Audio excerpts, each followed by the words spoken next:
Sometimes here we tend to enjoy picking on people living in Texas for all the crazy stuff that seems to happen there. But a recent story out of Think Progress shows that a lot of the stuff that they want to do that we hear about actually has a lot of opposition to it. An example of that is the new proposed textbooks that Texas officials are trying to put into the schools. Now, there's been a bit of backlash to these new books, and the first question you would ask is why? Well, what's wrong with these books? Well, here's a few examples. An elementary school social studies textbook contained a section that asserted that scientists believe the Earth is experiencing a natural warming trend and that the Earth would have some cooler years, and then everything will even out. Don't worry, kids. It'll be okay. Don't worry about that oil rig catching fire on there in the Gulf. That's fine. It's just capitalism. Go back to your studies.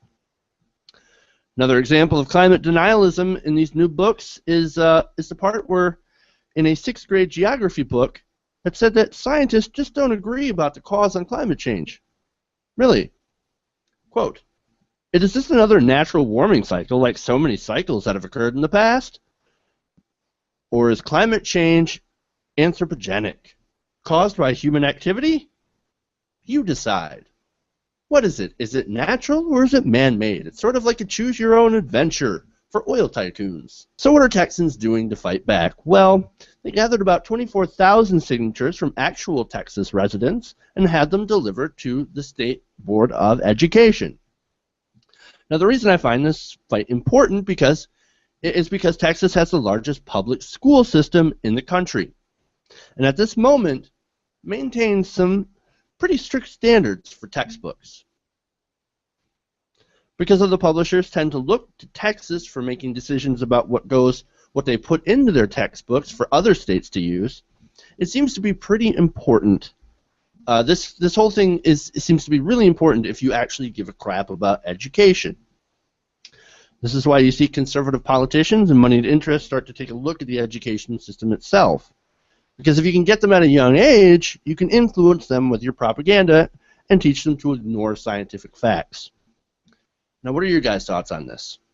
I think it's funny. I spiked a story about how they're talking about Jody Heiss was on the air talking about how public schools are indoctrination camps right now for liberals and progressives.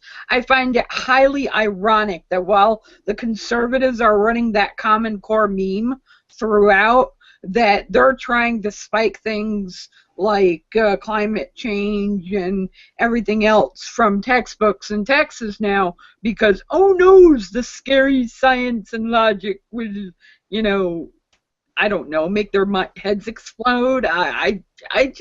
This is, typical conservator nonsense because they're afraid of a little science and math, and we might find out that no, the Earth really isn't 6,028 years old. It's a lot older than that. She's probably not that happy about being told her age either. All right, so one of the main things that they're trying to do is to change what the motive for slavery or for the Civil War was, from it being about slavery to some type of bullshit, watered down economic or state rights reason, which I hate that argument in the first place. And I just so happened to come across a first-hand source. It's written by the former governor of he's the former governor of South Carolina, named James Henry Hammond during this time, and he published a seminal book arguing that enslaved laborers were happier, fitter, and better looked after than their free counterparts. He even went as far as to suggest that if they could continue slavery, to bring in the Irish and Scottish residents of the South under the or bring them into the slavery institution, because it made life so much better for blacks that it would probably make life so much better for the poor, lower class whites that were in the area as well. This was about slavery.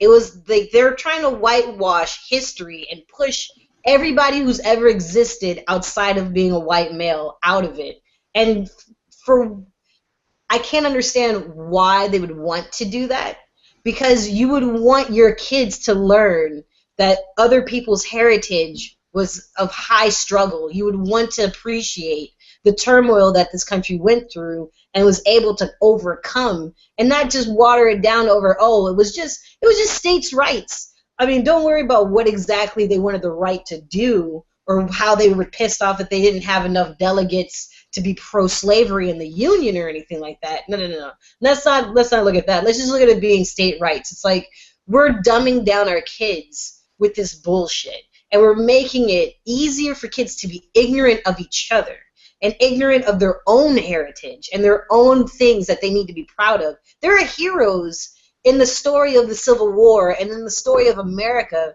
that show that we can exemplify what it is that we fucking keep saying that we love: life, liberty, pursuit of happiness, all that shit. But we can't do that if we're busy trying to brainwash our children into doing this narrative that's very, very white, very, very rich, very anti-intellectual, and expect us to be competitive to the rest of the fucking world.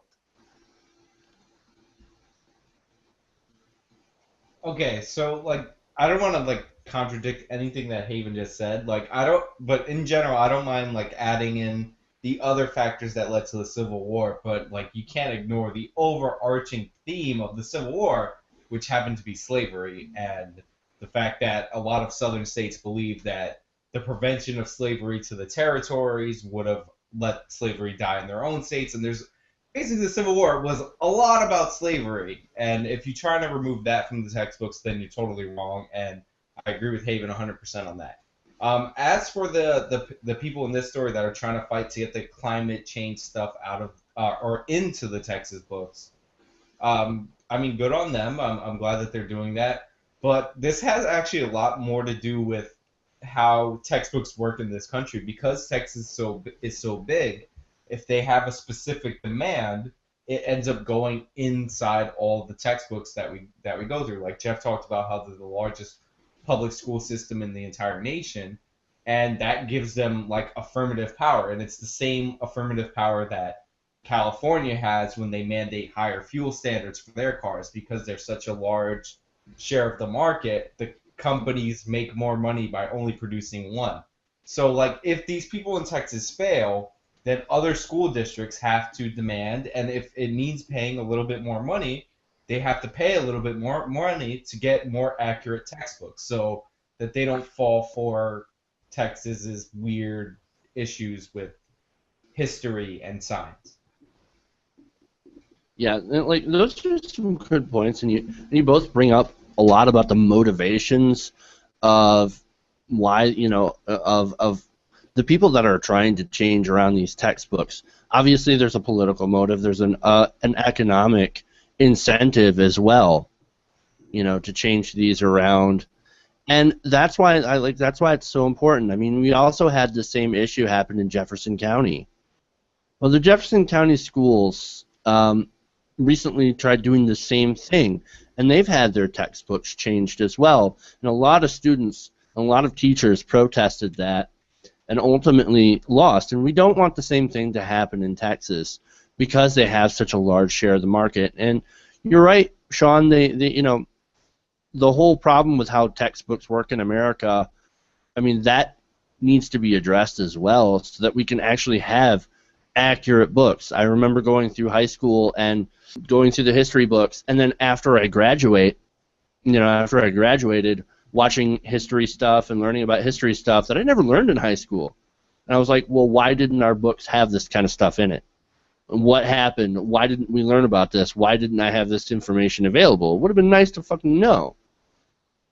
And part of that goes to Haven's point of the whitewashing of history. Right, and the whitewashing of history is a serious problem. What I'm actually slightly more concerned about is the critical thinking aspect. I don't know if you guys remember this from when you were in school, but at the end of every chapter, especially in books like history, they had a critical thinking aspect.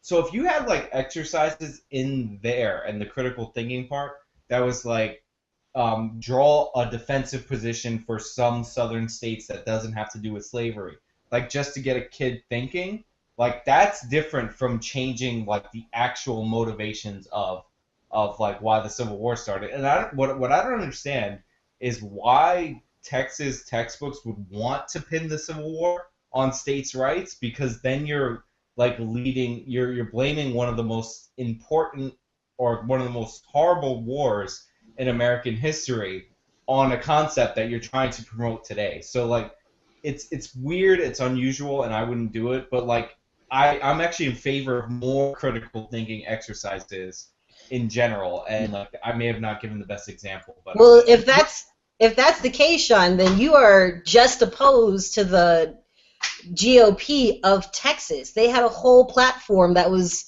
very clear that they are very much against critical thinking in schools. They don't want kids to think critically. I mean, your example, I could appreciate trying to get kids to see the other side, to identify certain things, because that helps you to understand the pathos of certain decisions. But that's not what they want. They want you to take your fucking Kool-Aid and just die slowly and silently. And it's not just about slavery, but they're also they've already wiped out the importance of the workers' movement and the use of unions, so that when they take all that shit away, no kid is going to remember that that was important. No one's going to miss it because no one learned that that was an important thing. And that's what they are doing. They are pushing little by little laws to take away your rights as far as a worker, take away your rights as far as education. They're trying to slow you down for whatever religious beliefs they have when it comes to science. But then I guarantee you 30, 40 years from now, when America's at the bottom of the fucking barrel, they're not going to blame their shitty policies for the fact that we don't have any innovative minds anymore. They're going to blame the quote-unquote immigrants that have the education that we didn't get. Haven, to your point, hold on. To your point about the workers' movement, the thing is erasing the workers' movement is stupid and it's childish. Explaining how a lot of the unionization actually promoted racism, and in fact, one of the reasons that Japanese immigrants on the West Coast were interned during World War II was because unions felt like they had too much cheap labor and that they were too talented in certain fields. So like if you go into like the nuances of history and like explain that it is murky and that a lot of causes that we support today or don't support today were much murkier and much like less clear back in the day, like kids would actually do this crazy thing called learning something. So like getting rid of history is dumb. Teaching actual history is like will lead kids to discover their own positions, and they might discover yours if you're only concerned about like political motivations. but see, here's the thing. The reason they want this, we're missing the point, I think, or we're painting too broad a brush on it. It's really easy. They want you so dumbed down, and Sean, to your point, they don't want you to think critically, because if you think critically, you could get this absolute terrorism bad. Muslims, go after them. Guns, good. Arm me. You have this absolute total, no nuance, no thinking about it. We know exactly who we're going to attack. We know exactly which way to run. We know exactly what to be hysterical about. And that falls into the dynamic, and that falls into the whole dumbing down of society. That's why they don't want critical thinking, because that way it's easier to control an entire populace. Oh, magical sky god, let's all believe in him, because when the rapture comes, we're going to go up on Jesus' jet, and it's easier to keep people dumbed down and just believing, and you're giving me $3 an hour, thank you, sir, and that's where we're headed. And Haven, your point about the time frame, I give it 10 to 20 years. You're being too generous on time. And one more thing, too, to sort of add into this about critical thinking.